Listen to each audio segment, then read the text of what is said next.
Welcome to the vibe where your dreams take flight. Cortez, so you know we're gonna shine so bright. Unity is how we ride. Join us in this journey and we'll take you to ride, yeah. We'll take you to ride, no. We'll take you to ride.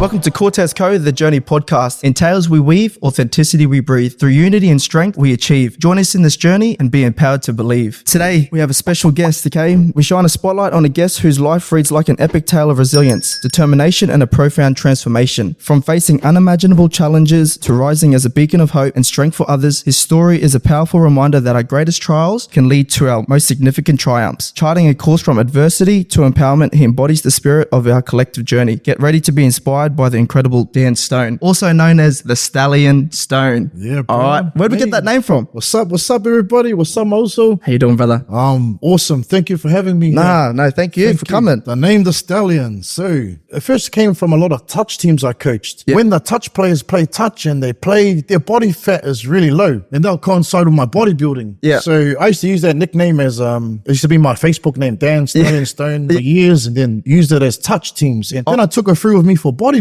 Yeah, Stallion represents. So when you see a stallion, they like to be proud. That's a horse, right? Yeah. They've got a shine about them, coats. So that's like energy that I try to bring, and then it will shine on the outside. But also with bodybuilding and lifestyle changes and health and fitness, the stallion holds a certain small amount of body fat. So it's a lot muscular. When you look at a stallion, and they like to pose and prance around and be proud. So your goal is to be that horse. Yes. To have that low body fat. Yeah, that's one of the goals. Yes, to be like stallion, to roam free, to believe like when they run in the world, they're free. And that's the freedom that we have to choose. They're just so inspiring. They're full of life. That's nice. So that's always stuck with you? Because with bodybuilding, it's all about low body fat percentage, and you got to get up there. You got to be confident. Yeah. We'll definitely dive into that. But before we start, I want to play like a little bit of a game. It's for the Journey podcast, and it's called the Empowerment Chain. Yes. All right. Are you allowed to eat Oreos? Yeah, I have a couple. Okay. A couple. Okay. So the aim of this game, it's empowerment. When I say a word about empowerment, you have to come up with the first thing that comes to your head that also aligns with empowerment. Does that make sense? Does that make sense, guys, watching and listening as well? So if I say strength, for example, Dan's going to reply with something that's also in line with empowerment. Okay. So the first person to win obviously gets to eat an Oreo, or Dan can eat the first one, but you guys can play as well. So empowerment, I'm going to start with strength, pride,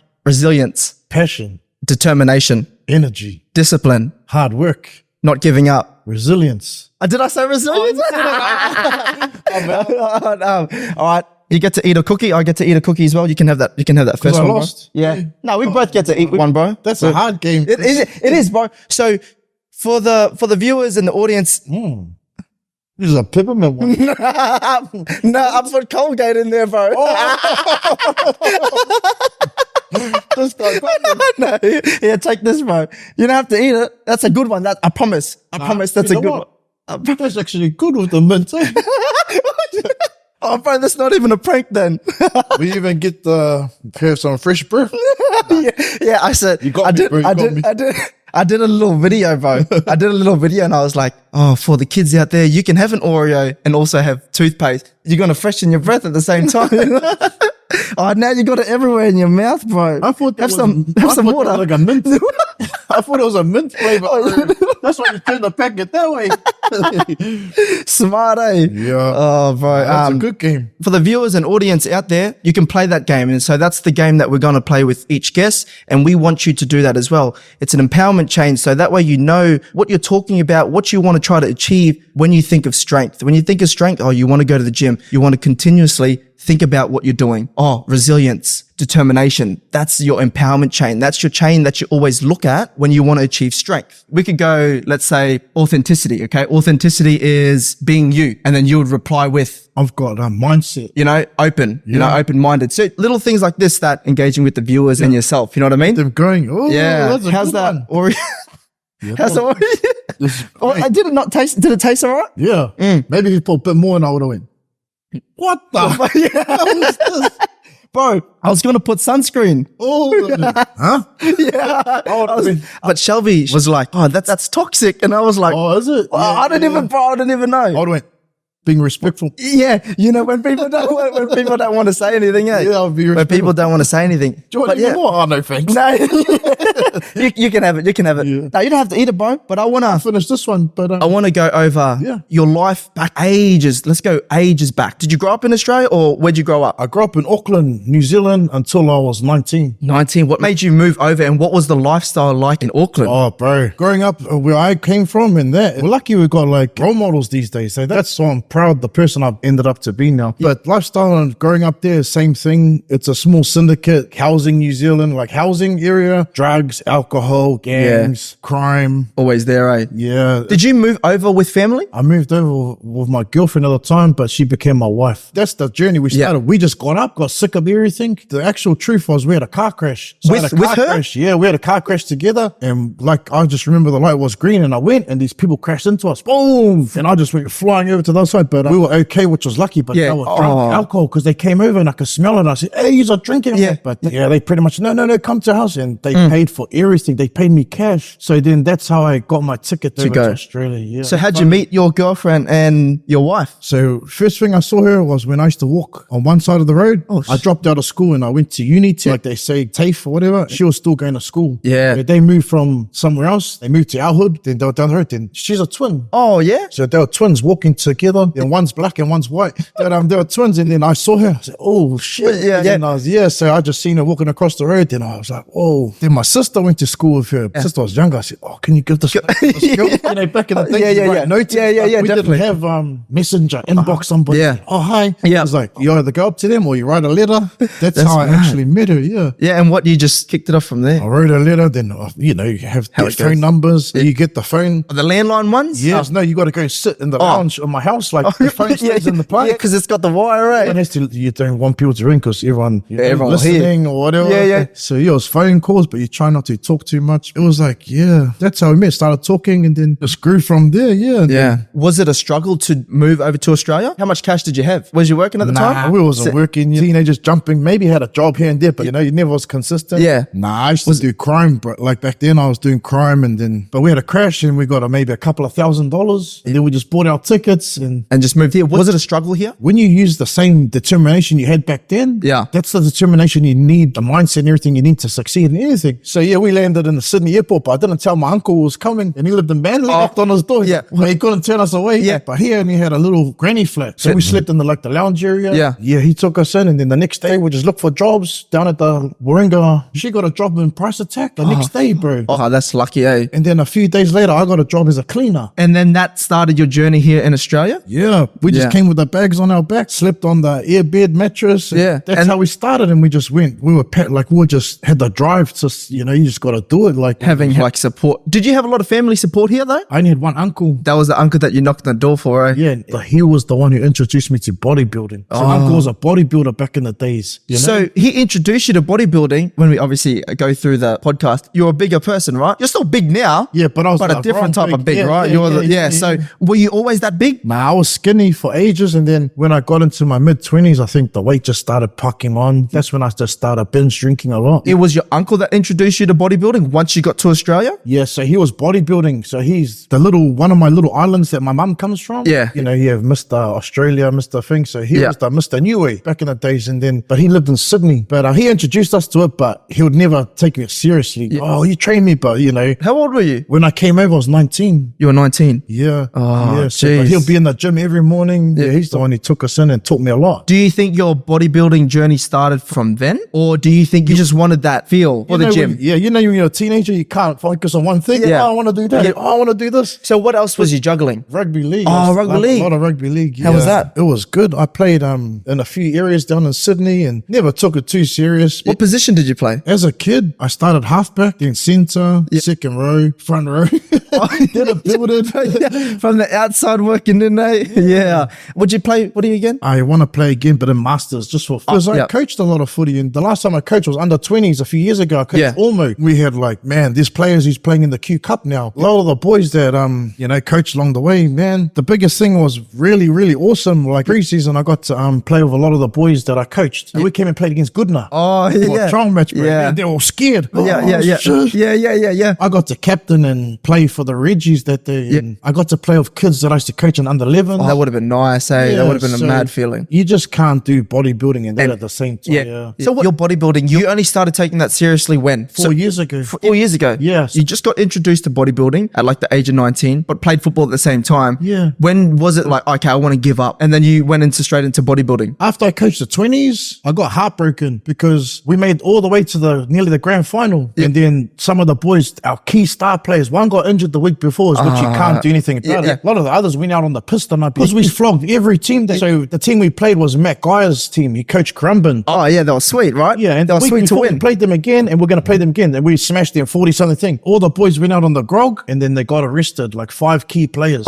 And then I turned up to the semi-final. We just needed to beat them again, and we're playing at Seabus with a Titan. That was my dream. And my son was the captain. And then I was like, 1 hour before we meet, then I was getting tired. I was like, hey, we're missing all these players. Yeah. Didn't get a message on my Facebook. Oh, they got arrested last night in the cells. And I was just heart gutted. And then what you do, you just go with what you can. Bro, whatever means goes. We're going to give it a good to change, like bench hookers. You don't usually start them. Our halfback was gone. Center, powerhouse centers. Yeah. And then they seen that. They were like, oh, we got this. Yeah. Oh, yeah, you were beating them, man. That broke my heart. So and I was like, nah, you know what? I'm sick of giving time for me. And I'm going to show these boys the opportunities that you have. If he's not going to listen that way, I'm going to show you another way. Man, we had the gun team, man. Like, because that's the year Q Cup was finished. So in our A grade was stacked. They had to come down, eh? So what's his name?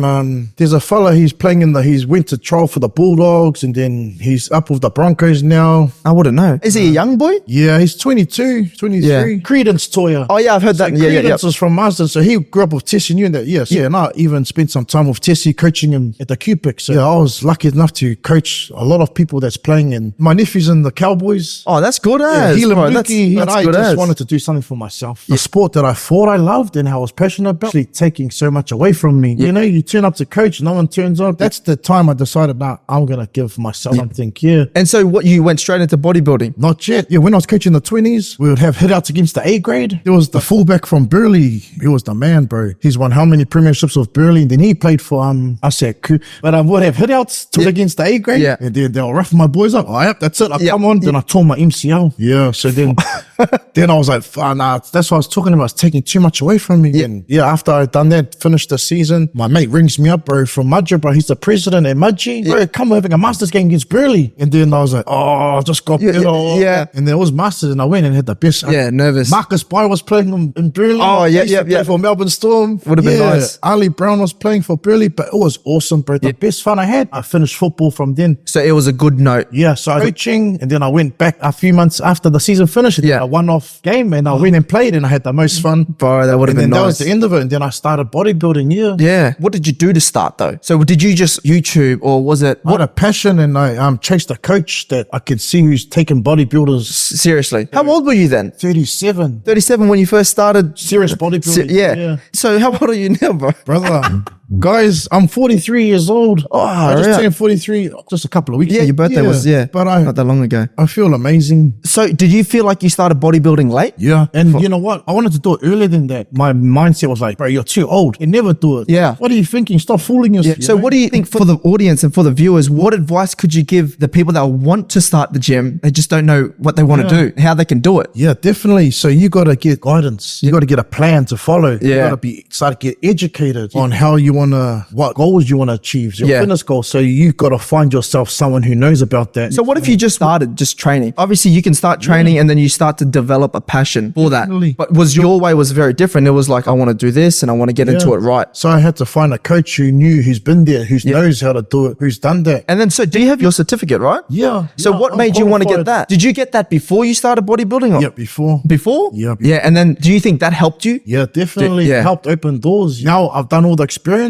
Now I've got that. I can use it a lot more. So I say, I'm already qualified, and the experience speaks as well. Like I was working in a factory because the kids were still young, maybe early 30s. I finished. I was doing 12-hour shifts, working in a factory, but you do what you got to do to support your family. And then when they started getting older, and then I was like, nah, I don't want to do this. I'm not happy. And then so that's when you got onto, what was your work then after you finished that? You based your work around the fitness industry? So I was doing 12-hour shifts and then going studying at night. Oh, really? Yeah. But you were determined, right? Yeah, I was determined. That drove me. But you were a bigger boy back then, eh? Yeah, in the wrong areas, some things. years. Do you feel like you needed that to be where you are now though? Do you needed to see that, your life was not good for you to change? Definitely, yeah. No, that's a good thing Because though. when you do 12-hour shifts like that, a lot of the cultures is you work all week, then Friday you finish work, beers on. But drink. You know, they use it as a coping, recovery, stress relief, and then back to the grind on Monday. With that lifestyle, you know, you drink all weekend. A lot of times I didn't go to work on Monday. That's normally how it goes, hey? Yeah. But so what happened when you got into bodybuilding? You took it serious at the age of 36, 37? And then what was your biggest accomplishment once you got into it? I finally ended up competing on the stage. Yeah. Bro, that's massive, The accomplishment was to just hit the stage. What was the time frame from when you started your journey to you got on the stage? 37. Tell us that journey, bro. But it didn't come like that. There were setbacks. Yeah, so I started preparing, and then I was like 10 weeks out. And then my son got an opportunity to travel to France and play football, go for a contract. I was like, family first. So I put my bodybuilding journey off, and I took him to France, and I traveled the world with him and come over there. So, and then he stayed there for 2-3 seasons. He played over there. That's what, like, then later on, he comes home because mum gets sick. But so I put that off, then got him all sorted on his way, and then I started it. Was that you restarted it? Did you have another setback? Yeah, so I went to start bodybuilding again, and I was really on the journey. I think we got a certain amount out, maybe 2 months, something like that. And then I done internal bleeding. Bro, I went to the toilet, then blood was coming out of my internal hemorrhoids or something. Bro, what? So Really?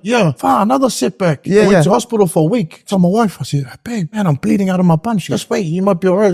But I said, nah, there's heaps of blood coming out. Then I rang up the helpline. They said, go straight to the hospital. Then I was in there for a week, but they were like giving me blood because I was losing blood. Too much, Then I was like, man, that sent me back. But what actually sparked the fire a lot more was they still got me to volunteer at the bodybuilding show, the Queensland show. I got to be at the door. So I was on the athlete's door and coach's door. So the ones go back, and I was like, oh yeah, guys. And then I met a legend from out these ways. Beautiful ways. Bro. The beautiful ways. I met a legend from out here. He's an old man. He was walking in and he just looked at me and he was like, shake my hand. He just saw something in me. He was like, man, look at you. Why are you not up there? You should be up on the stage. Then I said, oh, who's this fella? Oh, yeah. He was like building me up. Then he went there, and then next minute, we have a special guest, Billy Knight, 5 times Mr. Australia, 2 times Mr. Universe. I said, oh. That was the person that shook your hand. Yeah. Oh. And he came back after, and I said, whoa. Yeah. He goes, mate, I can see something in you. He's like, man, you're going to be this. Don't waste any opportunities. He was like building me up, like saw something in me. Yeah. And then I was like, who's this fella? Then I went and I Googled him. Holy hell. He went and lived with Serge Nubray. They used to call him the Black Panther. Oh, yeah. Competed against Arnold. Yeah. He has photos of him competing, training with him. And another fella that Arnold used to look up to. Wow, let's see, that's crazy. But Billy Knight knew him and went live with him to in America and trained with him. Then I said, whoa. So Billy Knight's from here. Is he? Switch. He's a Fijian. Oh, really? Fijian, yeah. And he's got a son out here who does a lot of touch. So then I was like, whoa, this man's amazing. And then he took me under his wing. And I went and spent time with him posing. And I went to spend time with him. And he came to my first show and watched me. So, bro, that would have been nice as. But it's like you had him to look up to. Yeah. He took you under his wing. You know, for a lot of people out there, they might not have anyone to look up to. So what do you think like they should do? So who inspires you? Like we all have heroes who inspires you, and look at the qualities they have and just chase your dream, man. You got to chase it. Like if the fire's there and if you have a passion, you got to back yourself. But that's the hard thing about that. And that's the thing. I've always been on that note of going, if you can go out and do something for free, that's your passion, bro. You know, it's like you can go to the gym for free, you know, because you love doing it. But if you're making a living out of it, bro, like no one can stop you, bro. This man had a passion to help me. And then that's not the first time someone's offered me help, passion. It's going to get better this journey. Like last year was my 3rd show. I went and competed at the IFBB. That was the biggest show in Australian history ever. Queensland IFBB show in October. Yeah. They were like, this was the biggest show, but there's something else that comes from that as well. Bro. Yeah. So you still haven't got on stage yet, right? Oh, no, before that. No. Before then. Before Billy Knight, I got on stage, but he was like, bro, you're this, you're that. Bro, look at you. I say the same thing to Sonny Smith when I saw Sonny Smith. So Sonny Smith was a Samoan bodybuilder. Yeah. He was the man. I look up to him. He said to me, I said the same thing to Sonny Smith, and I see it's in you. Then I said, oh, now you're putting pressure on me. Yeah, I have to go out and good pressure though, right? Yeah. Yeah, good pressure. He built me up. He installed a lot of confidence to me, and he's still here. He's older now, but those are the people I connect with as the old school. The old school. Yeah, and that's, bro, when you're saying these names, I'm like, brother, I don't know. Who are these names, bro?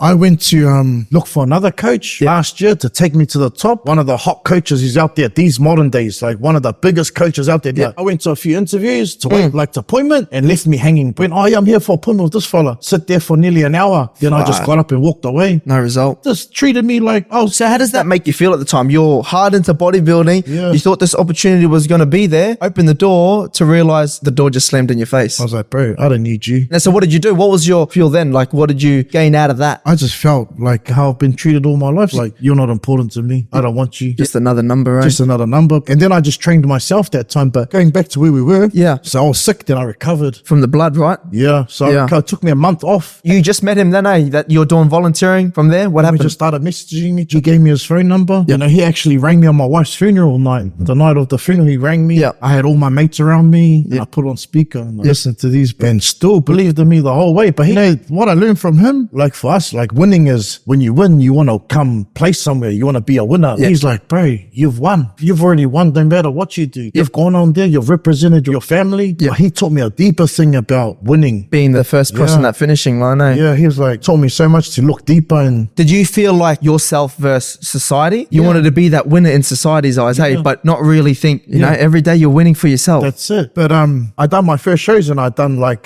first timers and then I done the weight class, height class, and I came first in both of them on my first show. I placed first in both. Far out. So where did that take you then? In my categories, I placed first, but there was this OG bodybuilder there. Yeah. He was like a pro, like he was massive bodybuilding for 20 years. Yeah. He was 50, but he won the whole show because he's an overall. Yeah, right. So I placed, but I lined up against him at the end for overall, but I didn't get there. But bro, this fella was massive, man. And so what do you feel? What were your emotions? You placed in your category, you would have felt a massive high, but then going up against someone that's been there for so long, what were your emotions? You would have felt beaten, right? You would have felt like, oh, nah, fuck, there was no point of this. Because everyone was like, bro, ain't no one got abs like you. Look at your abs. Look at everybody. He was massive everywhere. Yeah, but I was like, then to stand up against someone like that, like to be on the same stage and compete against someone like that, I was like, bro, you got to take it that way. Yeah. You were competing. This fella's been around for years, man. Yeah. And as you grow every year, you get better in bodybuilding. Yeah. But I was like, oh, yeah, true. And I won my first categories ever competing. Yeah. See, that's the win that you've got to take, you know, even though overall, you probably didn't win that, but man, within yourself, you won, you know? And that's what we need to tell everybody. Take the small wins and look at wins at different perspectives too, bro. Like, what did you learn? How much did you grow? Yeah, 100%. Bro, like this, man, the Debut podcast, you know what I mean? Yeah. Very different. Yeah. And my wife was there to watch my ever first show. Oh, and that I placed been amazing. in both categories. You did it in front of her. June. So what do you reckon was the best feeling? If you could pinpoint an emotion, what would that emotion be? When you won your category versus when you lost against overall that I guy? felt accomplishment, fulfillment. I felt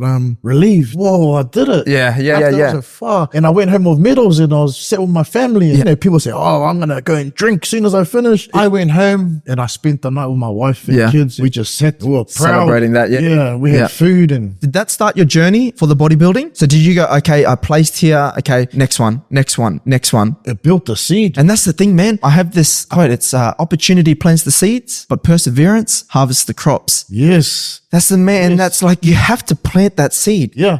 But you got to be willing to harvest it though. You got to be willing to jump up on them trees, bro. That's the difference of getting results or being successful. Oh, yeah, definitely. You want to go 100%. To being like just, I'm going to do this in no action. Definitely, bro. Right, brother. You got to put it into action. Yeah, 100%. That's awesome, bro. That's the difference of growth. That's how you grow. It's the only way, once man. People start, and it can be little steps of growing. I think a lot of us, and for the audience out there too, you know, you see social media is a massive influence to us these days. And I feel like one step is good, but 2 steps is even better for social media. But it's okay to just take the 1 step, but everyone wants to take a leap. Yeah, they think they can go from there straight to you know, like nothing fast is a fulfillment, you know? I shared a reel the other day from 10 years ago. I was squatting in my garage and then I coincided with a reel just last week, like squatting, and then you can see the big difference. That's 10 years. So nothing fast lasts, eh? Quick fix, quick goes. And so that bodybuilding, that was your first show? That was my first show. Then 2 weeks later, I went down to the Southern Hemispheres in Sydney because you qualified. Then I went down and represented Queensland. And I represented Queensland in the NABA Federation. Yeah, and I got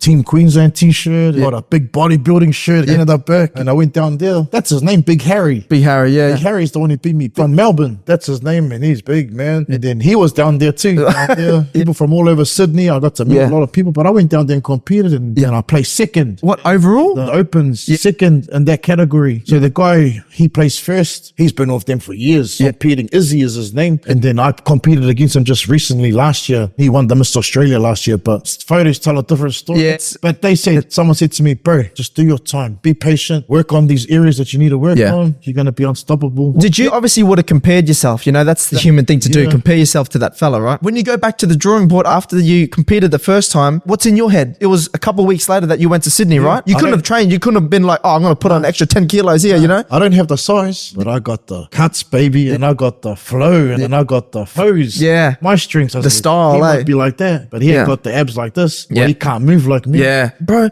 I feel like a lot of people don't utilize their strengths enough within themselves. You hit it there, bro. You know, you might be looking at that person, very different to you, but man, dig deep. Yeah, what have I got? 100%. He got that. And that's where one of our values speak very loud. You know, it's everyone has something unique. That's right. Yeah, so I just believed in myself and said, hey, they got this, but I got this. Yeah. And I got that signature smile. Yeah. Smile. You smile So too much.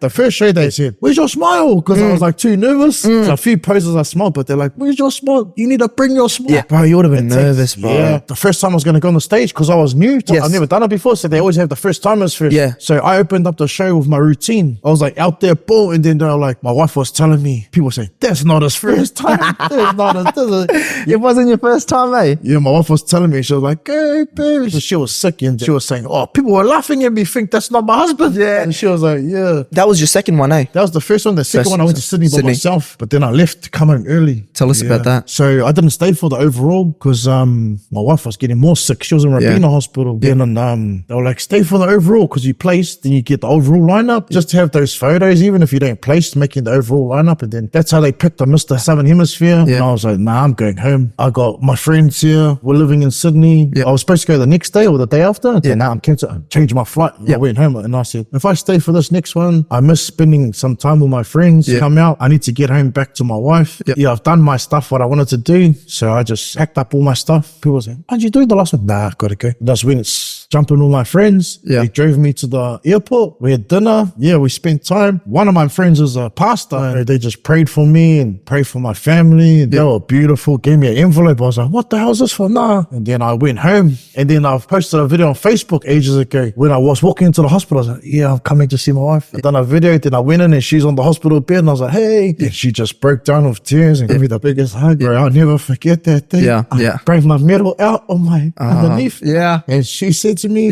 second's the best. I'll never forget that moment. Going to the hospital, see my wife. Yeah. So you left something that you love so much just to spend more time. Let's go back. You know, you mentioned that your wife was sick. Let's hit it there. Like what happened there? Things weren't too good at home, you know, stuff like that. And then my wife was, she started getting sick and started feeling unwell. Then she went and done tests. And then one day she was just at home. She goes, hey, I've got cancer. I was like, what? And then I was like, oh, lucky we found out early. Can do something about it. Yeah. Then the test started. They said, oh man, it's everywhere. You got stage 4 cancer. They call it, there's a word for it. You got a massive ass tumor in here. You got lymph nodes everywhere. Then we're like, whoa, she was so shocked, eh? But she just kept on fighting. She done chemotherapy started. During that, a big tumor, they took and cut her up. But it grew inside where the woman's cancer is. She had ovarian cancer and cervical cancer. So, which when you get rid of that, you can't have kids ever. Yeah. There was a massive tumor, like a footy in her. They cut that up, bro. And that was the time COVID was happening. And they wouldn't let me go on with her to the operation. They stopped me at the front door of the hospital saying, you can't come in, only sure. So she went on her own, bro. Yeah, it would have been tough. That was tough, bro, to leave her there. She went on her own, got the operation done. Yeah, we found out. And then they said to us, like when they done the stage 4, bro, she's only going to have 18 months left. But we were like, hey, she was like still feeling good at that time. Yeah. So what the fuck? What the hell? Bro, that would have been the hardest. And to tell the kids 18 months in, I thought bullshit. Yeah. Looking fine now. We're going to do this. We'll fight. Yep. She was a fighter. She wanted to fight. But as the time went on, the body starts shriveling up, deteriorating. But at the same time, when I got back from Sydney, competing, I went to my work. I said, I'm not coming back to work. I need to spend time. And I just gave up. And the hospital was really good. They filled out my forms to be a carer. So I got to spend as much time as I could. I slept in the hospital with her. And then it came to a stage, time just went, bro. And then the cancer got into her stomach because we were at Rabina. They send you home sometimes because you can go home because she wants to be at home. And and then went home. Their things are getting worse. And I'm like, oh no, because she couldn't go to the toilet and it was coming out through the mouth. And then we went done more. We had to go back to hospital, do more tests, and they finally found out, said, oh, you got cancer in your stomach. Yeah, that's why you can't go to the toilet. It's all in that. So your stomach, then it goes down the next page. It's all in there, blocking her stomach. Then they said, there's only going to be a few more weeks left. Then we're like, what the hell? Then that's when shit hit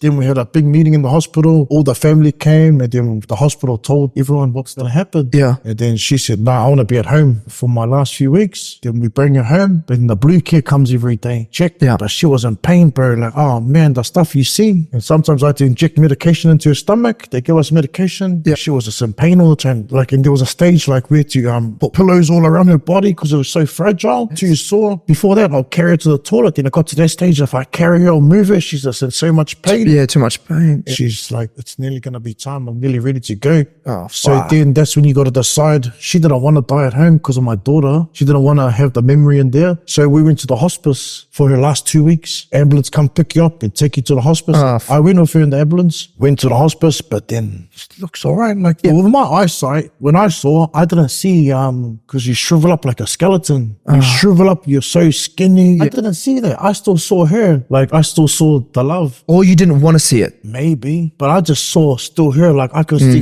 the goodness inside. Her strength. I could see everything, but I didn't see, like, because I still see her. And then when I look back at photos then we were at the hospital, then I always remember, because the state of origin was on that Sunday night. That's the beginning of the second half. Then my wife passed away. Yeah. I was sitting with her, like the bed's here. Then I was just sitting there, we're watching the game, because footy's always a big thing in our family. Yeah. So we're talking, footy's on. You can just hear the breathing change. Then I was like, yeah, bro. And then it was me, her mom, and her twin sister. Yeah. And I seen everything, And you know what, bro? For me, the first person I've lost close to me wasn't my mum, wasn't my dad, wasn't my brothers or sisters, it was my wife. My love was my first love. That was the first person I lost, bro. Honestly, I couldn't imagine. Bro, what feeling did you have at that point of that she just wasn't breathing anymore? What feeling? Just like in shock, and I was panicking. I was like, man, everyone was crying because I could hear the change of tone, and I said, oh, it's time. I was panicking. Oh no, it's happening. Okay, time to relax, time to get yourself together, be strong, and just hold her hand. You can just hear the breathing, the struggling. Wow. Man, we just sit there and cry, just cried, and then got myself together. Then the people, then we're like, what the hell? Like, how am I going to tell the kids? But I told them the next morning, we just came in together in the lounge, and then, a lot of the things for your mind is like, at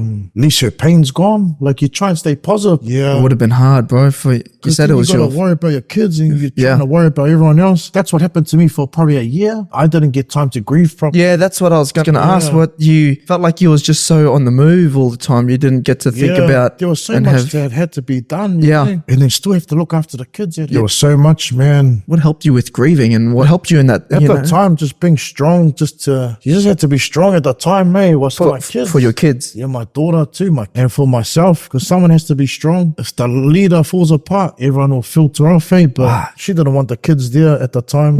But it was funny, bro, because when you go into the hospice and then you start getting sick, and their doctor's like, it's time now. It's time to put in the injection that puts them to sleep. So they were telling me we're going to do it. And I was like, no, they're not doing that. But then the pain, the doctor said, that's the time. Like, and she told me a few days before, it's nearly time for me. Nah, bro, that's the hard. Yeah, then I was like, nah. You didn't want to believe it. Mom and dad, like, everyone was like, it's time to do it. And I was like, you're going to kill her. Yeah. I'm like, nah. I was like crying, because after that, and then it's only a matter of, but she was already in a lot of pain. So I was just thinking about her pain going away. Everyone's like, because they have to get the okay. The doctor has to say, if you get permission, no, can't be like this. Days ago, she's talking with us. She was in so much pain. So you got to not be here. So then that happens, and then you just wait for the last breath. But it was funny because my wife's twin goes, she's not going yet because she's waiting for the kids to come and see her before she's going to go. Okay, ring the kids. Make sure you got to come and see mum and say goodbye now. And then they come see mum. They had their time with mum. Yeah. And then next minute, she was waiting to see the kids, and then she went to where she was going. Yeah. Bro, what's one thing that helped you? Do you feel like you've grieved? The past year, it took me a lot of time to grieve. What helped you? What support? Accepting it, talking about it. I got to grieve later. I grieved at the time, but it didn't come out till later. Just heaps of support, like just time, mate, too. But always there, but I've gotten stronger. Last year I was in a bad place too. Like last 2 years, the first few months I couldn't even get out of bed. Bro, I got to pay bills now. Like it's still coming. I need to get up and do something. Then I started. Every day was a fight. Did training training help you? Training always helped me, eh? But even at that first part, couldn't even get up to train. It wouldn't have. I was like, couldn't function. Yeah, bro. You What would have been numb, bro? Like, yeah, but then I was trying to. Did you get professional help? I got professional help. And then what else?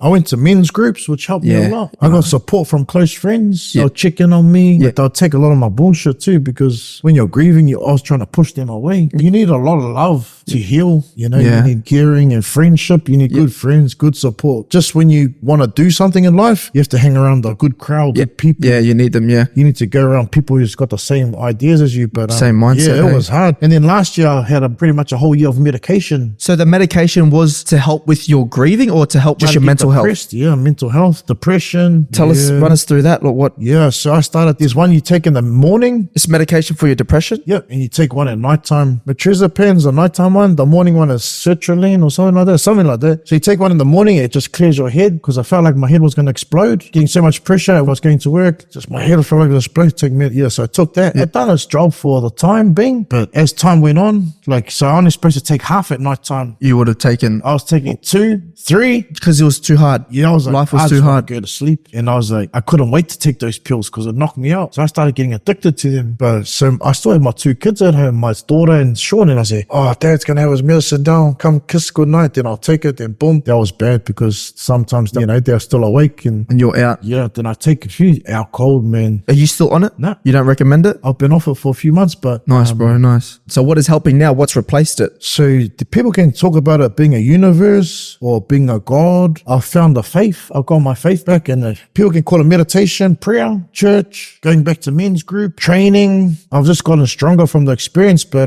that's where it comes back into coincide with my competitions in October. Yeah, I was still taking medication all the way through my competitions. This was your 3rd competition? Yeah, it would have been my 3rd one. Going into the 3rd one was my IFBB. That was my 3rd ever comp. And then I went back and done the Mr. Australia in Sydney was my 4th. And then May 19th coming will be my 5th this year. So it'll be my 5th competition in 3 years. But I was getting ready for the IFBB. Yeah, but see, medication works against you. It puts on weight, trying to shred. So my body was fighting against those things. Just contradicting each other. Yeah, at the time I was so used to it, the medication. I was like, I wanted to but then what really woke me up with that, bro? I was getting a lot of pain in my legs. I thought it was from training. Yeah, right. My right quad, I was getting a lot of pain in there, and my left calf. And I just pushed through it at the time. It wasn't fixing it. So I was like 4 weeks out of my first comp. I had to push through all the way. So after the competitions, then I had like a few weeks rest, and then I was like, fuck, no, something's not right. Constant pain in my legs. Then we go to the hospital, take blood tests and everything. And then the doctors go, "Oh, your enzymes in your muscle recovery enzymes in your cells are repairing the recovery cells. They're not working." Wow. So I wasn't recovering. I was doing all the stuff. So you just, there was no point of training then. Yeah, you don't recover, you don't grow. Definitely, yeah. So that's why I was like, what the? So from nothing, you was just training. Yeah, so I tried to get to the best level I could, but then I found out, now I know why. And then I thought, what am I doing wrong? The doctor in the hospital goes, you overtraining. You're training too ecstatic. You're doing this. You must be this stuff. You must be doing that. Yeah. I said to them, no, I take medication. They never said nothing about the medication. I started talking to other doctors, and they said, what are you taking? Then I told them. They said, it shouldn't be. That's why your muscles are sore. So you went to who doctors? Yeah. Then I Googled it myself too, and I looked it up. Causes muscle cramps, muscle deterioration. So even though I looked in really good shape, and but it just wasn't. I wasn't at my best. Yeah. And then that sort of made me stronger to change my mindset, like to give up the medication. I was like, I want to be a better bodybuilder. Yeah. This is slowing me down, bro. And that's what it was. And it took 2 months to get it on my system. Now my legs are freaking good. Like I'm stronger than ever. Yeah. My legs are shaping better. I took photos this morning. So look out. Yeah. Like people doesn't know the stuff I was going through. Like, definitely. Everyone's going to compete. Look at me, blah, blah. They don't know behind the scenes, bro. Yeah. You don't know this fella prepped himself. He doesn't have a girlfriend cook for him. Yeah. He doesn't, he's on medication, mental health. But see, that drove me better. So once I got better, it took it was around Christmas time. I went up to the Gold Coast Hospital. He said, I'm still sore. I'm in pain. Then they tell me, you know what, bro? I was overdosing on the medication. So it's like, it was good to a point, but it's like, you're taking way too much for it to work. And then see, those stuff too, you can overdose. And I was suicidal those times, and I had the whole packets, and I was like, I'm going to fucking take this whole packet, and I'm going to end my pain. Your depression was just too much. I'll be crying, and then I'll be like, what gets me down is like, then your kids infant's got no parents. That's what you think Who's about? going to be there? Yeah, because you really want to end the pain, but the thing that holds you back to not do it, someone's got to be there. They got to have one parent there for them, you know, to watch all their milestones. And I was lucky and blessed to see one of them already, one milestone. My son got married in Bali. Yeah, I seen that, bro. Yeah, that would have been. But see, I even took my medication there. Oh, fuck. That was like 2 months before my show. I was over in Bali, you know, tilting, but I had pains there. Like the started there, the pains on my legs, because my legs could be veiny. They weren't that big on the show because they were deteriorating. So I wasn't at my full potential. So next time we compete, watch out, baby. Because I'm recovering now. Yeah, and then I used to go and get massages, bro. I'd be like, I got deep pain. And the only way they could get it was like, I felt deep inside to really get right inside. But now I go get a massage, I can feel the muscle. You can feel it. Like, that's so. Yeah, you can feel it now. Took 2 months for it to get out of my system. That's a long time, bro. Yeah, took 2 months to get out of my system. But my mindset was like, if you want to become better in your passion, you need to give this up. And that's what helped me get rid of it. People were saying to me, be careful, you're gonna dangerous if you just quit. Just straight away, hey, like just cold turkey or something, hey? Yeah, they said, that's dangerous, you might ever think. But you know what? I tried to cut down. The pain was still there. I tried cutting down. I said, nah, I'm just giving it all up. And my mate goes to me, bro, you know what you need to do? Throw them all in the rubbish. And I said, oh yeah. I still had my drawer full of them. I had a drawer collecting them, bro. Then I was like, you're right. Then I went and got it, threw it all in the rubbish. But how was it for the viewers out there? First few nights, was it like, fuck, going into the bin? It was hard, but then I was used to that putting me to sleep. Then I was like, fuck, can't sleep. Shouldn't have threw it away. Did you want it back? Yep. I threw it away. So you can get it, go back, see the doctor, get a prescription. Did you almost get to that point again? Nah. Only at night time, because when you wake up in the morning, But bro, there's more darker things that happened to me when I was on the medication. In that time? A few months beforehand, why I gave it up too. So the main reason why you jumped on the medication was for your mental health. And did that all stem from your wife? Pretty much, Pretty much. Yeah, and depression, grief. And what happened in that time? Bro. I missed the heart of the home. I miss going home and seeing her. I miss being growled by her. She'll keep me in line. She'll tell me the truth. Bro, and I used to not like to hear it. But you need it. Humble me. So that's why I say now, things that I've done now, bro, I've gone to bodybuilding. I've got like the best protein subs. I'm an ambassador for international protein. Bro, that's a massive ups, man. I've done videos for them. Like, she'll be like this to me. Hey, humble yourself. She'll be telling me, you know, but she'll be proud, but she'll be like, hey, just come over here, mate. Bro. No matter how high you get, bro, there'll be fucking something that gets you fucking back down to ground level, bro. Bro, she'll always keep me in line. That's what I miss. Yeah, you need that reality check. Lost, she'll keep me in line and she'll be like, hey, settle down, mate.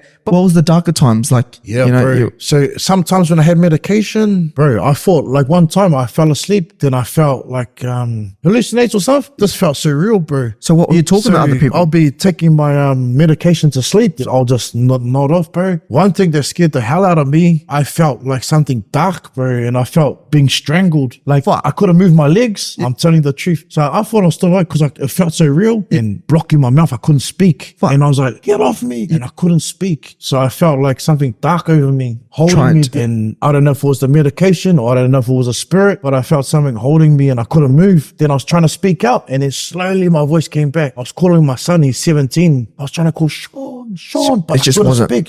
Sean. Then I started again, Sean. And I yelled to my son, he come running, he goes, what's wrong? This shit. I didn't want to scare them. Oh shit. Those are the stuff I've experienced with medication. But bro, do you think you were such in a dark place at that time when you were taking the medication? That's what you were dreaming of? You didn't want to have that person remove your mouth? You know that feeling? I was trying to, they were holding me and I was like, I didn't want them to hold me anymore. I want to get off me. So do you think that was your reality check of going, I don't want to take this shit anymore, you know? Probably, yeah. You know, I don't want to live my life like this. Yeah, I was like trying to see, what is it? Is it medication? Is it something else? It happened to me twice, an experience like that, And then I told my son, I said, son, you don't get that to me. I told him it and I said, I didn't want to scare you. He goes, fuck. And then in the way, he went and told his auntie. I went in there one night like that time and then he saw like a dark shadow next to me. And I used to sleep on my wife's side, but this time I slept on that side where I got into that. He told us my wife's twin. I went in there and when Dad was in and I saw this black thing, but he never told me that. Oh, she really? told me that. Oh, really? Yeah. So my kids went through a lot of shit too, man, the past few years. And my son, I felt sorry. Now he's coming out of his shell. My daughter's coming out of her shell. Yeah. So how is I had to make a lot of decisions in life recently to make some good changes. Yeah. I had to make some sacrifices. But the best first thing sacrifice was to give up the medication. But people were saying, take it. At the time, it helped me first few months. But after that, when you started taking it too much, man. So I want to know, like, for everyone out there, like, have you hallucinated, hallucinated or sleep apnea or something? some shit. Yeah, something like that. Oh, I've had it, but yeah. I don't know, bro. Like, I've never had that before. Like, when I used to train before, I never used to have problems sleeping. But once I went through all that, I had trouble sleeping. But then, that's what I've experienced. But not saying it's not going to work for you. That's just my experience. That's a part of the journey. We want to see what it was like for you. We want to see them dark times. We want to see them happy times, you know? I was trying to get myself right, and I've never been in such a good place at the moment. That's awesome to hear. Going through all those trials, and the one thing that's always is in me is never give up. Just keep fighting. Like, once you go down, you're going to have these dark times, but if you give up, then never give up. Bro, that was one of the questions that someone in our audience wanted to know. Like, when you don't feel like training, what do you do? We've all been there. You don't feel like training, but what changes inside of you to go like, I want to train again? Yeah, so even now, some days when you're sore, tired, what keeps me going is my goal. Yeah. I've committed to. Yeah. Like on those sore days, like I don't feel like doing it, but where do I want to go? Do you want to go there or not? Yeah. Go back to sleep. If you're not serious about it, or if you want to succeed, you got to work hard. Yeah, definitely. You got to go through those, you got to go through blood, sweat, fear, tears. Do you talk to yourself? Do you listen to music? Do you? Music's really, really good. Yeah, bro. Music gets you going. But first of all, now I wake up and I pray. And then I came up with, in my I'm Great program that I do, I made up a stallion covenant. Yeah, no, I'm keen to see it. With, some beliefs to help if you wake up like that. So for everyone that's waking up feeling like, I've got this goal of wanting to train, but man, I'm feeling like down here, what are we hearing, Yeah. What's important to you? What's your why? What's going to get you up? This is the Stallion Covenant. Listen to this, guys. I came up with. Yeah, so the Stallion Covenant is like a promise to yourself. It will help you bring, positive into yourself. So the Stallion Covenant, I am special. I am unique. I am powerful. I am clever. I can do all things I focus my mind on. Through faith, belief, discipline, and hard work, consistency, and sacrifice, I can make a difference. I do matter in this world. I am and will be a positive, righteous example. I can achieve all things. I am blessed and I am great. That's it, man. That's really nice, bro. That's really nice. And that's what you wake up to see this. Yeah, I wake all up the time. And I pray and I look at and you say that in the mirror. You look at yourself and you make a promise to yourself. Yeah. That's on the second week of my 8-week challenge covenant. The first week is goal setting. You got to have goals first. And you got to find out what your goals are. You got to have your long-term goal and how am I going to get there? Your daily goals, your weekly goals. So that's the first part of my 8-week challenge is we start to get a mindset. It comes from the mind. Second week is mindset, covenant. You train your mind, the body will follow. Yeah, definitely. You wake up in the morning, say, I don't feel like doing this. Yeah, you're not going to do it. Gonna thing. That fella bullshit, that. Yeah. If you start waking up with a positive, okay, I'm going to start talking self-talk. That's what I do at the gym. I do my set. Next set's going to be, oh man, I'm feeling it. We got this, brother. Music. What song gets you going? What inspires you?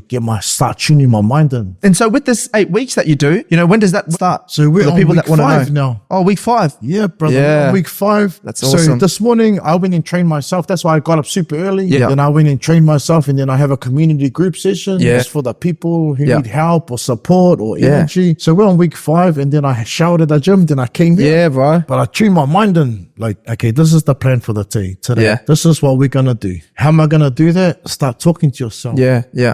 How am I gonna be a good man? How am I gonna be a good father? Yes. How am I gonna beat this? And another thing what I've come up with, bro, like when you do a calculation, like maths, how am I gonna solve this problem? The equation or something. What's the equation? Yeah, is it equation? I don't know if it's equation or not. I don't know. I need the proper mindset. Yeah. Okay. You need that formula. You need the formula, bro. Yeah. What's the formula to make yourself better? What's the formula to set your mind? What's the formula to get fit? Yeah. What's the formula to get on the stage? Well, I got to do this equals this. 100%. So if you make equations and formulas, there's always an answer. Right, definitely. If you're willing to problem solve, so that's what it is. That's why we go there. You'll come to a point, damn, how am I going to get over this how am I going to get over this hurdle? Well, let's sit down and let's brainstorm. Let's make the formula on how we're going to succeed. That's the thing. A lot of people, when they come to that stop, they only think one way, like, how do I get over that? Yeah. It might not be over that, It's okay to probably take 10 steps back. You probably go around, think outside the box. And that's the thing, bro. There's always in that formula, there's always ways to get to 10. Yes. 5 plus 5 get you to 10, but 9 plus 1 also gets you to 10. You're still going to get that exact same 10. And that's with the set of keys, bro. You'll have all these set of keys. You can keep putting them in. You'll find that right key. Yes. You'll have it all on you though. I love and that's the thing, bro. A lot of people aren't willing to try these keys to unlock that door. Exactly. And that's where I feel, bro, like there's other ways to get to your goal without just a 5 plus 5, without just a set of keys. Yeah. Well, I'm just going full force, bro. Yeah. Nah, that's what I'm trying to teach through my programming is there's always a formula formula and an answer. Has to be, bro. The only thing, you got to have the will. You got to want it. If you got that will and that want, and you're ready to go through all those trials and step backs and hit and misses. Yeah, definitely. But that's bang on. That's exactly what you got to come up with. You have to, formula. Man. Bro, that's amazing. And like, do you feel like for yourself, from what's happened in the past to now, do you feel like you've sort of found that formula for yourself? Yeah, bro. And you're happy with yourself? Lifestyle balance, yeah. And now this is where it gets pretty cool, right? You find that formula, and now what has happened for you? Let's say in the last month, bro, what's happened, bro? You know what I mean? Like, you know what I mean? So like, you find this formula, bro, things change for you. Yeah, you go through the hard times. Yeah, you need them. I'm very blessed at the moment. Yeah, what's happened, bro? So I got to finish like my job last year due to my mental health, but I just kept on fighting. But that was an awesome job. I was the supplement and retail manager for Fitness Cartel. But bro, now I'm so blessed. I work online. I've developed a training program and a lifestyle program and a support program for people of all walks of life. Yes. I call it I Am Great because we are great. Yeah, I want to unlock greatness. And it's not just through training. It's like through these principles that I've learned and come up with from all what we've been talking about at the moment, and being better in my mind, I can give better. So I'm healing. Yes. And I've never been in this spot for years that I can feel so focused, fulfilled. Yeah. The depression's gone away. I know. Yeah, that's awesome, bro. I couldn't function like this. Yeah. How can I help people if I'm not all right? If you're like this, yeah. You know? So now I'm fully all right. And man, the fruits are growing, bro. Man, I'm so blessed. Like Facebook, we got 22K followers at the moment. Instagram's a bit slower. We got nearly 4K, but it's getting off. The fruits are coming. Like all this hard work, blessings. Like at the moment, I got 170 clients. Solid, bro. I got 170 clients at the moment. That's great, bro. That's really good. On the challenge, there's like 120 people on our 8-week challenge. And then online programming, I have like the remainder. Bro, you should be happy with how far you've come, eh? I'm proud, bro. You just had something else, eh? Yeah, I got signed by International Protein as an ambassador, as an athlete ambassador, bro. I got the letter from them. And like when they sent me the letter, I was just proud, man. Yeah. And I done some filming for them at Cartel. Was my first video filming for them. And then the footage was just amazing. And after that, the guy, he sent me another invite. Bro, let's do another video. So I done a video in December, and that one hasn't been released yet. Just the photos came out the other day. That video's coming out. Oh, exciting, bro. Then I made a reel on social media, and it had 1.4 million views. Wow. Yeah. Holy heck, bro. Yeah. So I smashed another goal. That you never thought that was there. We got 100 and some million views, bro. And then after the footage from December, I got signed as athlete ambassador for International Protein, and they send me supplements every month. So it helps me to get to my goal. But I got a letter from them saying official letter. Yeah. And then I got a message the other day. This is just blessings. After blessings, eh? I've had complaints about me. That's from jealousy. They're like about videoing in gyms. I got complaints about me. But they said, "Oh no, you're doing nothing wrong. You just make sure don't get people in the background." Obviously, like it's on cinematic. Like, you're not going to explode out. It was just jealousy, negativity. Yeah. And I don't need that. I actually left and I only train at a small gym now. Do you feel is because if he's winning in our gym, so is our gym? Exactly. You know? But it was other people. The petty ones, eh? The petty. Come up and shake his hand. Yeah. Yes, you're doing awesome. Yeah. Aren't you? You just come here, train, do your own thing. But then you know what, bro? So I got told, videoing here and there, blah, blah, blah. And then, brother, I got an invite to go and film at Pack Fair, EMF next week. I'm going to go and do some videoing for their 12-week challenge for International Protein. Bro. So my guy, I work with Brandon at International Protein. Yeah. The man. Shout out to Brendan, eh? Yeah. Yeah. He messaged me, bro, you available next Friday? We on EMF. Help promote the 12-week challenge, and we're going to do some videoing. So that'll be my third one. And that's not all, bro.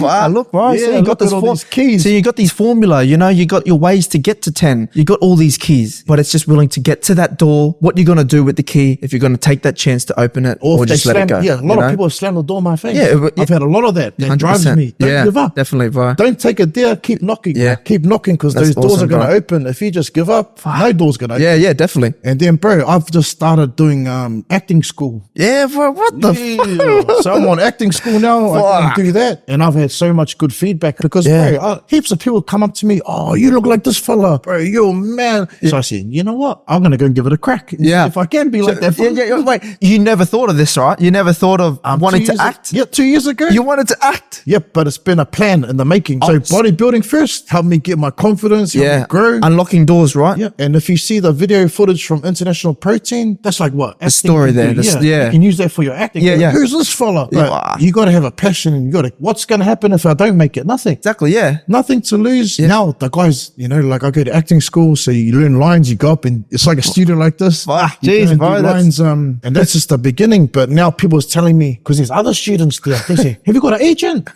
Oh, so you want? I don't have an agent. They go, I didn't know I had an agent. Oh, do you have to have an agent? They say, bro, get an agent. Yeah, you kill it. So at the moment, I'm just doing this course and then I'm going to start signing up with an agent. So then the more doors are going to open. I can use all these video shoots I've done for my profile. So you have a little portfolio. Then my profile will get sent out. And who said you're too old at 43, eh? Nah, bro, that's mad. Yeah, keep trying until never give up. So this is another door that could lead to something even bigger. Could lead to more sponsorship for clothing. Yeah, exactly, bro. Yeah. But I've learned a lot. Like you said, all these formulas have helped me in my life now, which gives me more time for my kids, which gives me more time to heal, which gives me more time to do what I love. But you still got to work hard. Yeah. You just can't relax. Yeah. Like there's something else that I was going to share too. Yeah. So we've got all these blessings that's happening at the moment, man. But there's a but though, hey. Yeah. There's always a but. Yeah. Do you want us to keep good? Don't get comfortable. Bro, yeah, you can't, because, I've got a really good lifestyle at the moment. I'm really blessed, but it's taken a lot of hard yards. Yeah. That's what I want to tell everyone. If you've got a passion about something, give it a go. You got nothing to lose. Like I said, you're 27. Brother, you got so much. Bro, can you imagine, like, that's the risk that you have to. Risk is so risky. If you take the risk, what's going to happen? Wait, you're not going to die. You're not going to die. You're not going to fail. Bro, like, but you're going to learn. Bro, like, what's the point of a risk? You know, like, you obviously have your calculated risks and everything. Yeah. But man, like, what are you going to lose? You want to try, You got to try and you grow. Then you learn from, yes, and now I didn't fail. I learned. You start to develop a whole new formula. Yeah. You say, I learned where I can improve. Yeah, definitely, bro. Yes. That's mad. And another thing, like, I went and competed at the IFBB. Yeah, just recently, not that long ago. In October. And then this man was watching me on the live stream. And then he reached out to me because I coach myself. Yeah, for that show. Yeah, you prepped yourself out. Prepped myself. So that was a first learning experience. I've done that before. Yeah. Next minute, go check my thing. What? Hey, Dan, my name is Paul Perkins. Yeah. I want to help coach you for your next show. I want to get you prepped for the Australians. I only had 2 weeks to do that. But he offered me free help in a voice. Yeah. Then I was like, oh, yeah, bro. I'll take help. Yeah. And he lives in Bali. So he's done a few universes. And that's the photo I shared the other day on my story. He's 61 next week. He's like,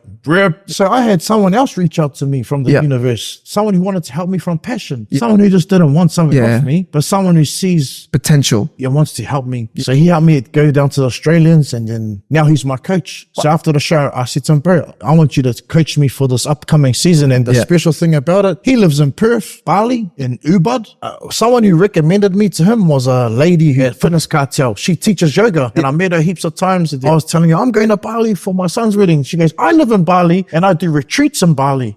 She's an amazing lady. She goes there. She goes, oh, you should meet this fella. And I was like, oh, nah. I was like, oh, no, I'm good. And then he reached out to me. And then I was like, brother, I'd love to take your help. I learned so much off him in 2 weeks. Now we talk every week. He coaches me, and there's something special that's going to happen. So bro, he's coaching me, but I inspired him to come back on the stage now. Oh, he's going to jump back. We're jumping on the stage together. Oh, bro. So May 19th. Watch out. May 19th is going to be coach and me. So it's going to be someone who's 61. True, jumping in the same category.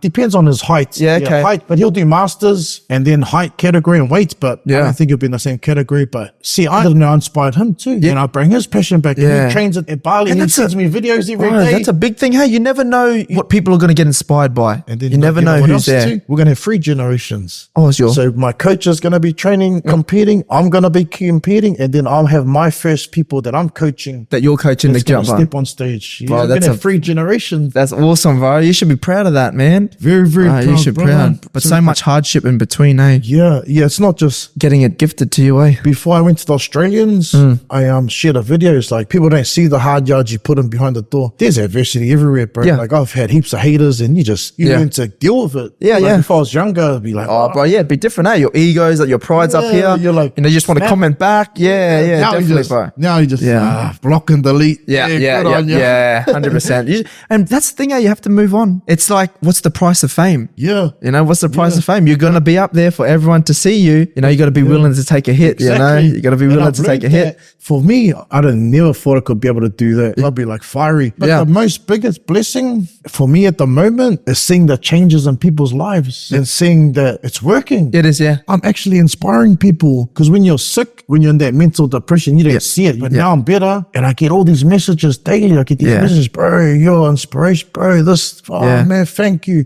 This, and he's like, whoa. Yeah. And you just feel humbled. Like you're just humbled, awesome, bro. You're like just so humbled, eh? And then I just tell my kids, hey, look at this. They're like, whoa. Oh, that's awesome. How do your kids feel about all this? You know, they're proud of me. Yeah, they're proud of you. You want them to be proud of you, I want them to be proud of me, and that's what I want them to do, is just be proud of me and give them a positive example to follow, which I didn't have. Maybe if I had that, I would have changed my lifestyle earlier. And it's rubbing off. My middle son's gone back to footy. That's good, bro. You know, he's gone back for his last year of school too. He was going to quit school. So he's on year 12 now, and he's gone back. Year, He's happy. He's like, Dad, I'm playing fullback this year for school. I was like, whoa, that's different mad. From the front row. Yeah.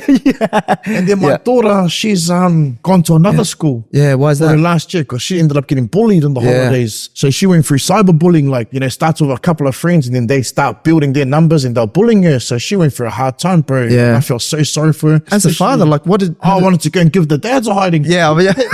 Hey, I'm not gonna do. Hey, your daughter. Yeah, that's normally how it goes, bro. That's How do you know these things at that age? How can you be so heartless and mean? 6 of you against one girl. Then her aunties all found out. Oh, it's off. That's the decision I had to make. So now my daughter's gone to live with her auntie for school week. Oh, nah, shouldn't have to go to that. Yeah, she changed schools, bro, just for this. And I was like, it took me a lot, because older boys graduated at that school. I said, nah, you're gonna finish at the school like your brothers. But then after that happened, I was like, oh no. Your mindset's just shifted. And her in-laws, her grandma and dad, they've been asking her for my daughter ever since. Oh, give us to you. You need to give her to us, because she's a girl. You know, but it didn't sort of get me until then. That made you realize. I'm like, nah, I'm a dad. I can do it. I can do everything. Yeah. But too much, being doing a too female, much. she needs to mold into a female. Yeah, that feminine side, hey? Yeah. So we started her. She went and lived with her auntie for the new school year. Yeah. So she goes to Kumabus primary school. And then, bro, it was so lucky, good timing, because as soon as she went and lived with her auntie, but she'll come home to me this afternoon, because that's awesome, there's some more positives coming through. Like, that's, you know, if these negatives, we're going to beat. And I just want to, she's my drive. Like I saw her the other week. I haven't seen her for a couple of weeks. And when I pick her up after school, she's gone tall. Yeah.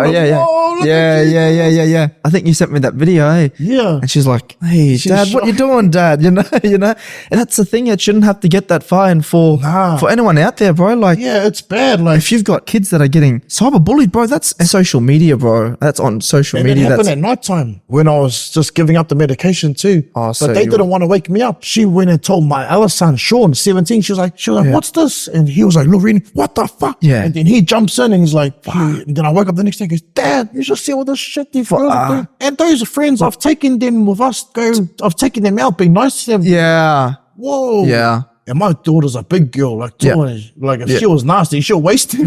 Yeah. But a feminine. Yeah, you taught her that. Yeah, bro. And then lucky she went and lived with her auntie, because like a couple of days later she started her girl stuff. At a young age. Yeah. Like, oh, thank you. Yeah, like it's because if she was with me, she might not have came and told me and hide it away. Yeah. So she was with her auntie, and 2 days on her third day of school, they rang and said, oh no, she started her girl side. You know, she's gonna stay home. I said, oh man. Yeah, as a father though, like, was it hard to go, like, I'm gonna get you to live with your aunties? Was it? Yeah, on school. And then hard out, because I'm a dad. I'm proud. I'm the dad. I've done it for 2 years now. Yeah. On my own. I can do it. But then you got to think about her. Yeah. What's the best? Like, Dad, I want to, Dad. I want to. Then I say, nah. Yeah, definitely, bro. And after that, it hurt my heart, to see that happen. And then I said, nah, And then she goes to her new school, and then she met friends that she used to play netball with in her first year. Yeah. Her first year of netball, there's 3 girls from her first team. Yeah. And like her mum watched her play netball, and she knew these girls. And then next week, she got the invite to trial for the Broadwater netball. For the reps now. Yeah, nice, bro. So she'll go and trial for reps, but she done awesome last year. Like, she went to South Coast and represented in shot put, the Queensland champs. Oh, shit. She went done shot put, but I didn't have to push her. She found the passion. She did it for herself. Yeah. And then now she's got the netball. And then tomorrow morning, she's coming home this afternoon, because tomorrow she's got club trials for grading, because she's at the age where they start grading and they start that's serious of it now, eh? Vision 1. Yeah, bro. I remember that with my boys, and I used to be too crazy. Like, Yeah. you guys Yeah. I can see. I'm more supportive. Like, Yeah. Tomorrow she's got netball, and then next week she's got like netball trials, and her mum always loved netball, so but she's good. Yeah, well, that's good. That's I like watch her. Holy heck! Yeah, you generally enjoy it. You enjoy it, and you've got a talent. Yeah, exactly. Whoa. Yeah. And then she sees her brothers. Her brother, my older son, he's 22, and he's like 6'3", and then my he's other tall, son, and then she tells her brothers, "Oh yeah, watch me. I'm gonna be a fighter." Yeah. Oh, bro, that'd be and then say it now, bro. It will come into reality, bro. Then I teach her and I teach her my son now. Now they're okay. I say, chase your dreams. You can do it. Yeah. If you want to do it and you enjoy it, that's all you need. Then you gotta work hard. So I can't wait to see her trial tomorrow next week. That's an exciting last feeling, year bro. of primary. So and then she'll go into high school. Yeah. Yeah, then she'll go into high school. So then she'll go stay, she'll still stay there and come home. But bro, that's awesome, man. she's got a really good new teacher too. So, it helps, eh? It helps, bro. And her netball coach last year. Yeah. So she started at one club, but we shifted her to another club. Her coach she had was, role model. He looked up to her. Yeah. Told my daughter, That's what you need, bro. At that age, you need that. putting positivity. Yeah. Look at your smile. Yeah. And then I've got this card after the season, and my daughter got like some prizes at the end of the year. Oh, that's mad, man. That's mad. Bro, I'm so blessed, man. If I give up, if I overdose in that, I'm gonna miss out. Bro. But do you think at touching back on it, like that's what you wanted to do? You wanted to overdose, and you're like more of a percentage of you wanting to go than to stay. Hey, yeah, because you want to escape. Yeah, you want that pain. You want the pain to stop. Get out of my head. Yeah. And did you want to get to that point where you're like, nah, I want to be with my wife? Yeah. I want to go and see her. Then she would have grabbed me. What the hell are you doing? Yeah. You're there too early. You got life to live. That. Yeah, she'll be like, you got if life I take my thing and go, she'll be like, when I see her, hey, good stuff. Yeah. Bro, I'll be like, it's crazy, bro. And one day we'll all meet up again, brother. If your wife was to walk into this door now, what is something that you would say to her? Oh, I'll smile. I don't think I could say anything. I'll just smile and hug her, eh? Yeah. I'll just smile and hug her and just tell her, I love you. I love you. Love you. That's amazing, bro. I'll be just like, so much to catch up. Awesome. Yeah. Yeah, the kids are doing awesome. But she'll be looking down, bro. Like, she'll be proud, man. Yeah. She'll be proud of the kids and she'll be proud of us all. And, that's what we want to do. Don't be, we've still got a long way to go. Yeah. This is only the beginning, man. Yeah, bro. And that's what I mean. Like, man, I walk in the shopping center. He was like, hey, Stallion. I was walking at Harbour Town yesterday, and this policeman was upstairs. He said, Stallion. Hey. He comes down, and I took a photo of him. He had his gun and his taser. I said, it's good, bro, that you're getting that exposure, bro. Yeah. And it's good because it's the right audience we want, and I want to help my people. But I walk everywhere. People say, hey, this guy. Hey. I'm humble. And my guy said to me, this is only the beginning, bro. It's going to get bigger. Like when we finish these milestones. There's going to be more. Coach. When you compete together, how much of a thing is that? You only knew each other from we're gonna meet each other. Yeah, you'll never know how far you'll come if you put your mind to it, though. Exactly. Like doors will open, but it just all depends what doors you're willing to walk through. Some doors might not be the right ones for you, though. Exactly. But how will you know? So footy wasn't for I always wanted to be. I want to coach big footy. I want to be a rep coach. I want to coach these fellas. Yeah, that was the wrong door. That wasn't for me. But I thought it was for me. Yeah, but you learnt from it, though. I learned from it, bro. It's been massive, and then I thought working for Fitness Cartel. That's I'm working here. This is the mean job. Yeah, mean job. I'm the supplements manager. That wasn't for me. I met a lot of good people there. Yeah. The boss there was super supportive, man. No, that's good, man. You need that support network. Those connections are always there. Networking as well. Yeah. Oh man, and then jeez, bro. Yeah, you walk places, people look at you. Hey. Yeah. I was walking in Bali, people say, muscle man. My sons and them getting annoyed. Oh yeah, bro. Yeah, they're rolling this guy again.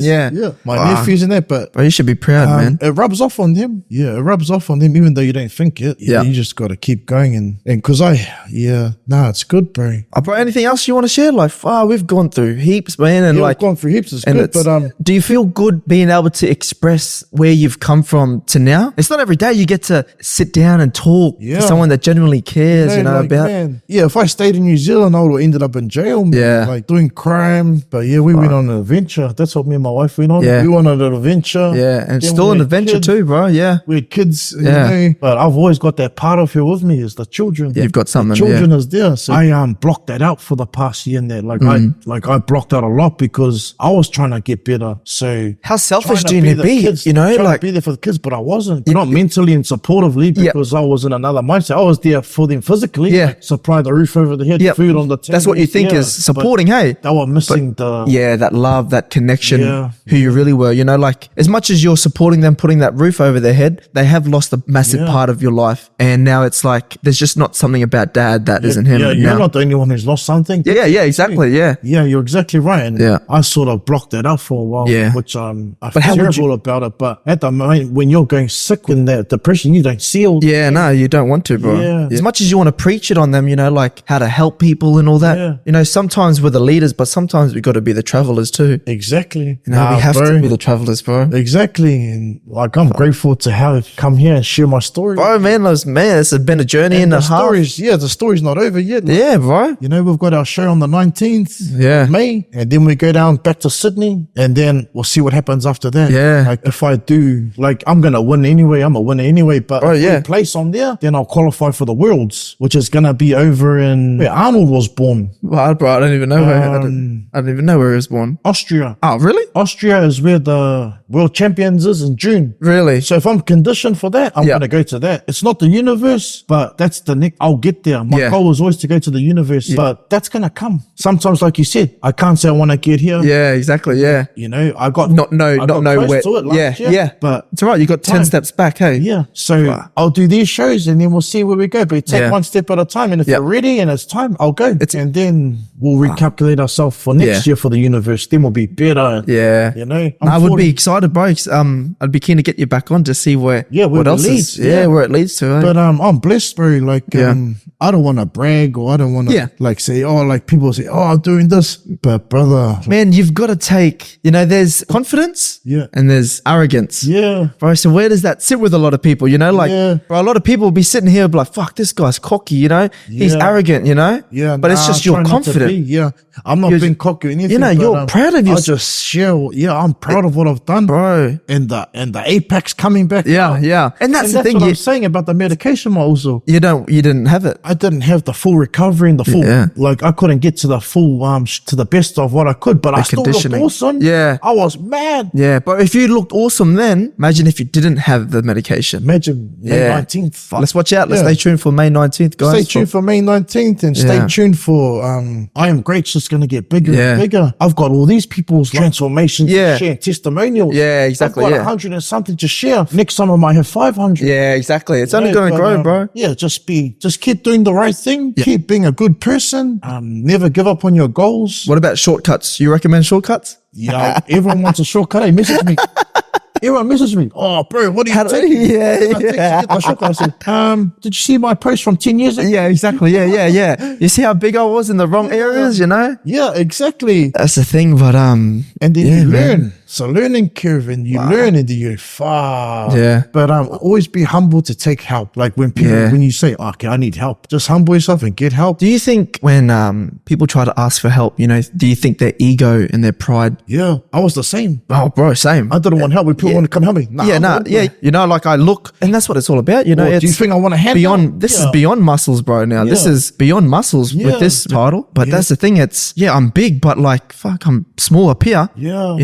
I'm struggling up here, but I don't want to tell anyone. That's right, bro. Yes, and then until you reach out and accept got a problem. Yeah. Once you accept it and identify, definitely, then things change, bro. eh? Yeah. It's been an awesome morning. But it's hard, bro. It's hard to feel that day. Hard to feel when you're not all right, especially when you're until you start being honest with yourself and say, there's something wrong with me. And that's why I go to Man Up on Thursday nights. Not because of I like to go and support men. Whereabouts is Man Up? So Man Up is a group. It's actually a faith-based church. coach, but Yeah. they bring out Man Up, but it's not face pushed on you. You just go there and Yeah. subjects. So you do a 10-week block. Like you go and listen to people's stories and how bad do you really have it. Yeah. Like you go and That's listen and say, well, I'm lucky I didn't have that. yeah. Oh, I'm happy what I've gone through. And that, bro, you'll always hear someone doing it worse. Yeah. Off worse. But you know, that doesn't make your problems any less valued. Nah. You know, your problems are valued, you know, Yeah. but it puts into perception. Exactly. It opens you know, your like, mind. It's like, yeah. Yeah. So you still need help, which is good. But hearing other people's like,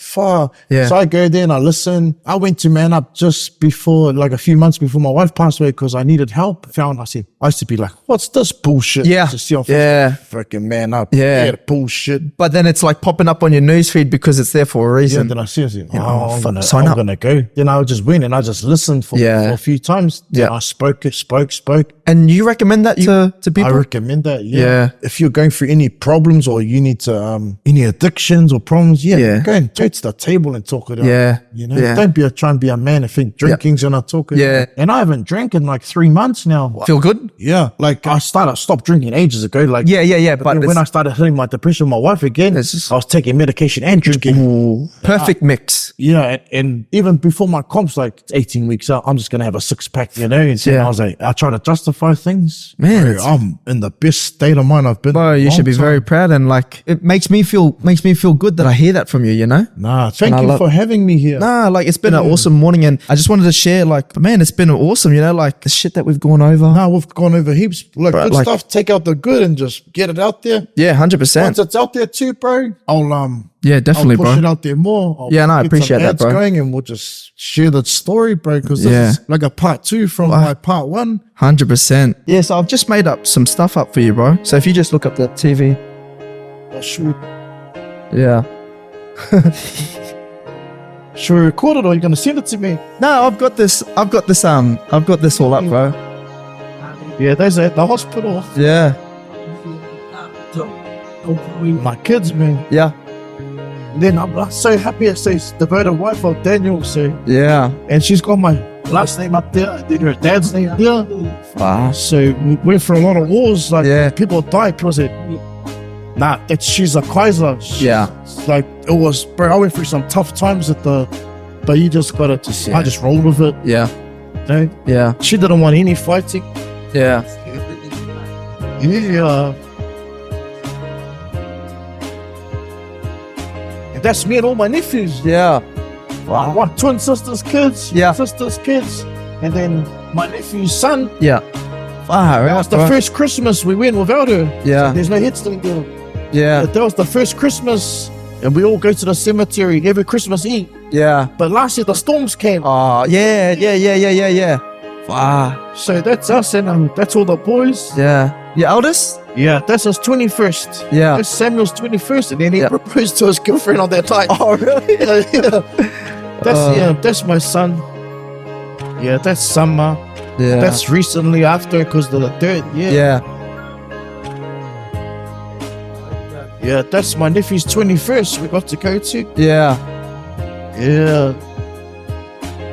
At the beach. Yeah. Far.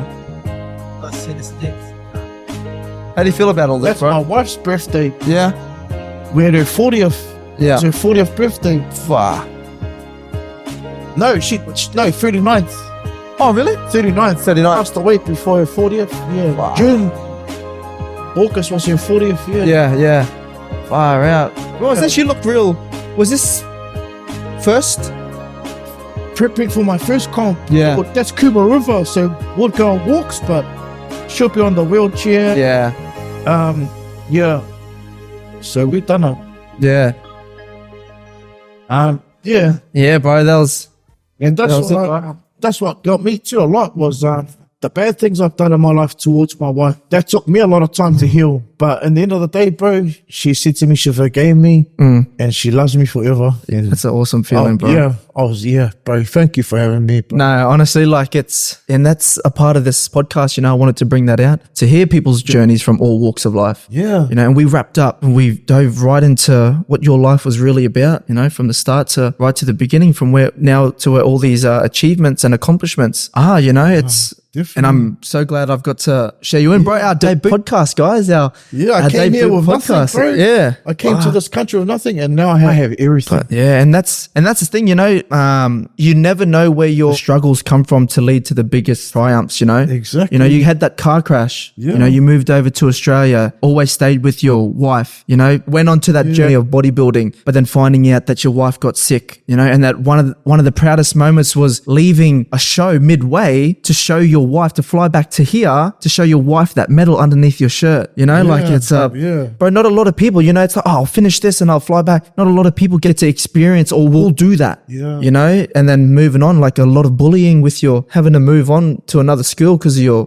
daughter, and then having what she's been through, to get that, it's like, bro, definitely, bro. All these struggles, she's gonna shine, she'll shine, and then she'll be like, she'll have her story to share, going through that addiction with the medication, depression is here to stay, and mental health will always be here. It's just we just need that support, and we just need everyone to be understanding of it. That's it. Love, bro. Inviting me here, bro, like you got a love inside your heart, love, bro. And that's, bro, you've come a long way, you've developed all these formulas that never worked for you, that you had all these setbacks, and now you're in this position of all these accomplishments and these achievements, these blessings after blessings, definitely, and that's what opens it up. Just want to finish on this note. I never thought I'll be getting paid to train. I train in the gym, I'm doing what I love, and I'm getting paid for it. Like, that's a blessing, not bro. just to be looked after financially, to be changing people's lives. That's awesome, bro. If I can bro. do it, you can do it. Who do you want to give a shout out to, bro, before we finish up? I want to make a shout out to everybody out there. All the brothers and sisters. I want to make a shout out to Cortez's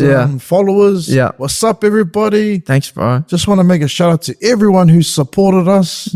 All my I Am Great family, all my family, my children. I love yous. That's awesome, bro. That's awesome. But no, thank you guys for tuning in. It's been an awesome morning here, and this is the first podcast. There's so much more to come. But make sure you subscribe, make sure you like this, and just follow, show some support, show some love. Thanks, guys. Welcome to the vibe where your dreams take flight. Cortez, so we're gonna shine so bright. Unity is how we rise. Join us in this journey and we'll take you to ride, We'll take you to rise, no. We'll take you to ride.